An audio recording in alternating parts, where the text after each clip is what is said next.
नमस्कार। Special report के इस खास बुलेटिन में आपका बहुत स्वागत है। मैं हूं आपके साथ अंशिका पाठक। पूरी दुनिया में इस वक्त पाकिस्तानी सेना और पाकिस्तानी सरकार की थू-थू होने लगी है। जब से विदेशी मीडिया, खासतौर से अमेरिकन मीडिया ने दावा किया है कि भारतीय सेना ने पाकिस्तानी सेना को बुरी तरह से हराया है, तब से पूरे पाकिस्तान में कोहराम मचा हुआ है।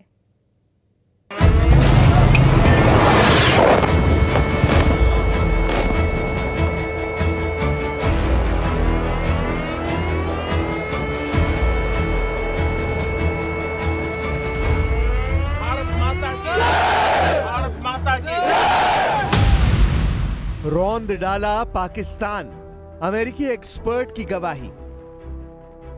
7 से 10 मई के बीच पाकिस्तानी आतंकियों और उनको बचाने में जुटी पाकिस्तानी सेना पर जिस तरह से भारतीय सेना ने हमला किया है, उसने पूरी दुनिया को हैरान कर दिया है। अमेरिका के पूर्व पेंटागन अधिकारी और अमेरिकी एंटरप्राइज इंस्टीट्यूट के वरिष्ठ फेलो माइकल रूबिन ने ऑपरेशन सिंदूर को भारतीय सेना का बेहद शानदार ऑपरेशन बताया है। हैरानी की बात तो यह है कि पाकिस्तान पर भारत की प्रचंड जीत की ये खबरें अमेरिका के अखबार न्यूयॉर्क टाइम्स और वॉशिंगटन पोस्ट में छापी गई हैं, जिसके बाद से पाकिस्तानी सरकार और पाकिस्तानी सेना दोनों की बोलती बंद हो गई है। भारत शुरू से ही कह रहा है कि उसने पाकिस्तान के 11 एयरबेस को उड़ा दिया है।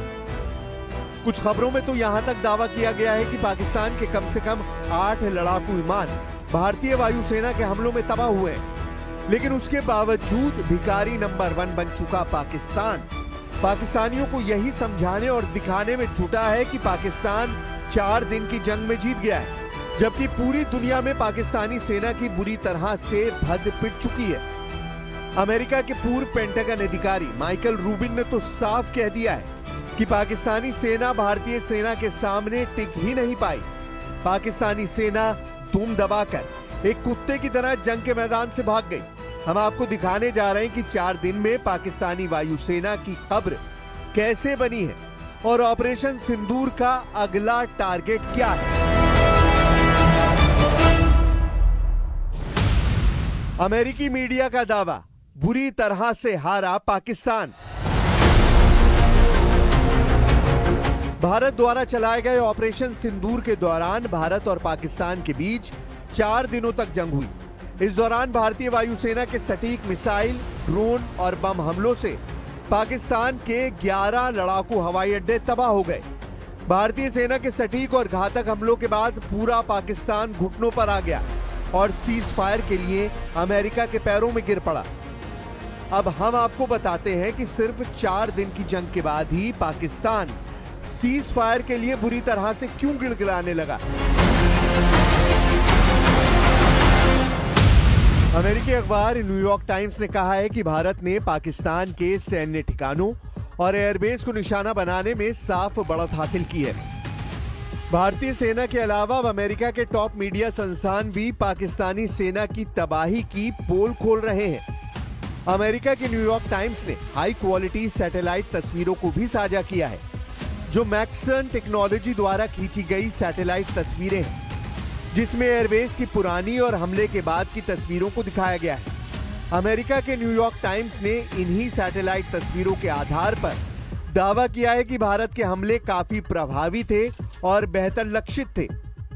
भारत द्वारा किए गए मिसाइल हमलों में पाकिस्तान के कई एयरबेस को साफ तौर पर काफी नुकसान पहुंचा है। सैटेलाइट तस्वीरों से साफ पता चलता है कि भले ही दोनों पक्ष एक दूसरे पर गंभीर नुकसान पहुंचाने का दावा कर रहे हैं, लेकिन असल में भारत ने पाकिस्तान को काफी नुकसान पहुंचाया है।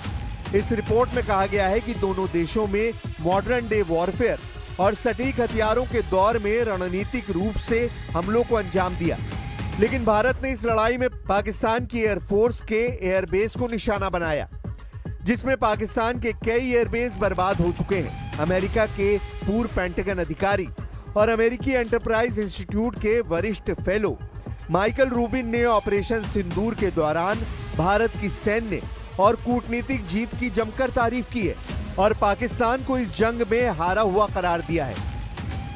रूबिन के मुताबिक भारत की कार्रवाई से पाकिस्तान न सिर्फ अंतर्राष्ट्रीय स्तर पर एक्सपोज हुआ है, बल्कि अब पूरी दुनिया की नजरें उसके आतंकवादी नेटवर्क पर हैं।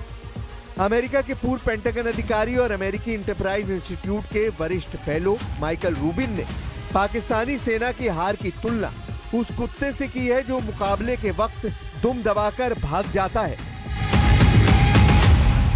Pakistan went running to try to achieve a ceasefire, like a scared dog with its tail between its legs. And the fact of the matter is, there is absolutely no spin that the Pakistani military can put on what occurred to shield themselves from the full reality of the fact that they not only lost, but they lost very, very badly. The question now, however, is what Pakistan will do next. Clearly, there's a problem within the Pakistani military, both because it's a cancer on Pakistani society and because, as a military, it's incompetent. And so, is Asim Munir going to keep his job? Is the ego of Pakistani generals going to trump the future strength and well-being of all of Pakistani society? Basically, Pakistan needs to clean house, but it's an open question whether they are too far gone to do that. अमेरिकी media की report में कहा गया है कि भारत को पाकिस्तान के सैन्य ठिकानों और हवाई क्षेत्रों को निशाना बनाने में स्पष्ट बढ़त मिली है, क्योंकि लड़ाई का दूसरा चरण एक दूसरे की डिफेंस क्षमताओं पर हमलों में बदल गया। भारत के रक्षा अधिकारियों ने कहा कि उन्होंने पाकिस्तान के बंदरगाह शहर कराची से 100 मील से भी कम दूरी पर स्थित गोलारी एयरबेस पर एक विमान हैंगर पर सटीक हमला किया है, जिससे वो पूरी तरह से तबाह हो गया। अमेरिका के जाने माने वॉशिंगटन पोस्ट ने यह खबर छापी है और दावा किया है 1971 के बाद पाकिस्तान पर सबसे बड़ा हवाई हमला।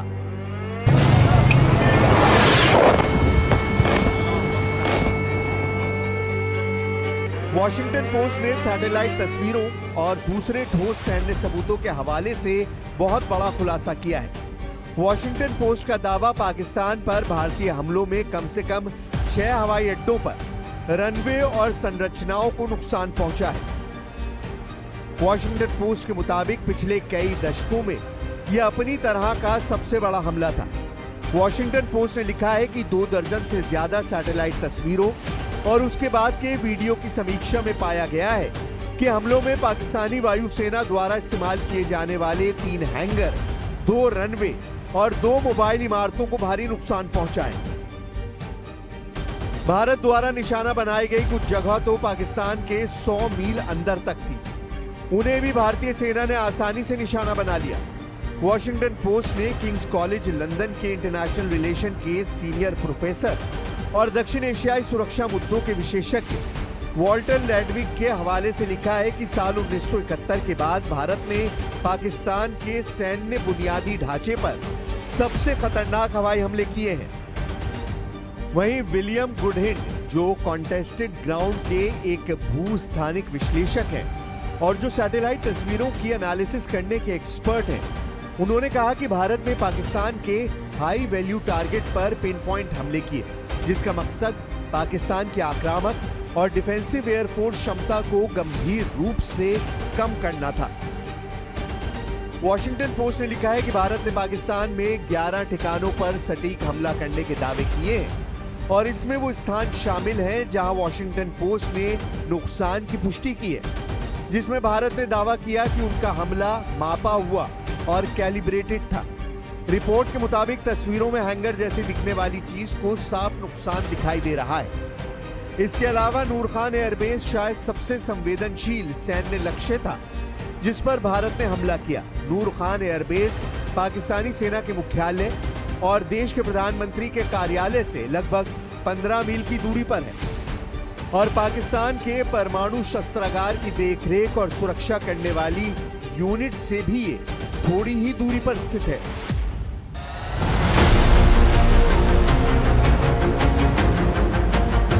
अब ऐसे हालात में अगर पाकिस्तान के पीएम शहबाज शरीफ और पाकिस्तानी सेना के प्रमुख आसिम मुनीर जीत के दावे करें तो आप अंदाजा लगा सकते हैं कि पाकिस्तान कितना बड़ा ढीठ है। जो पिटने के बाद भी जीत के दावे कर रहा है। कुल मिलाकर भारत ने ऑपरेशन सिंदूर से पाकिस्तानी सेना को उसकी औकात दिखा दी है। भारत ने पाकिस्तान की हैसियत बांग्लादेश जैसे देशों के बराबर कर दी है, जो भारत के सामने हर जंग में बुरी तरह से हारेंगे।